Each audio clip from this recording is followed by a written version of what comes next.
మీ హృదయం అల్లాహ్కు దగ్గరగా జరుగుతుందో లేదో తెలుసుకోవాలనుకుంటున్నారా? మీరు పాపం చేసినప్పుడు ఏమి జరుగుతుందో చూడండి. మీరు పశ్చాత్తాపపడి అల్లాహ్ వైపు మళ్ళుతున్నారా? జీవితం కష్టంగా మారినప్పుడు ఏమి జరుగుతుందో చూడండి. మీరు సహనంతో ఉంటూ అల్లాహ్ను నమ్ముతున్నారా? మీకు ఆశీర్వాదాలు లభించినప్పుడు ఏమి జరుగుతుందో చూడండి. మీరు అల్హందులిల్లాహ్ అని అంటున్నారా?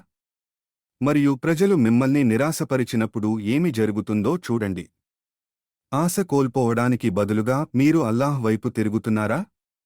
మార్గదర్శకత్వం పొందిన హృదయం అంటే ఎప్పుడూ పోరాడని హృదయం కాదు. అది ఎల్లప్పుడూ ఎక్కడికి తిరిగి వెళ్లాలో తెలిసిన హృదయం. కాబట్టి మీరు ఈ రోజు పోరాడుతుంటే నిరాశపడకండి. ప్రార్థిస్తూనే ఉండండి.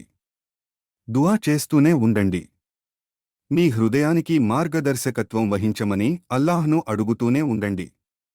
ఎందుకంటే అల్లాహ్ వైపు తిరిగి వెళ్లే ప్రయాణం కేవలం ఒక నిష్కల్మషమైన అడుగుతో ప్రారంభమవుతుంది.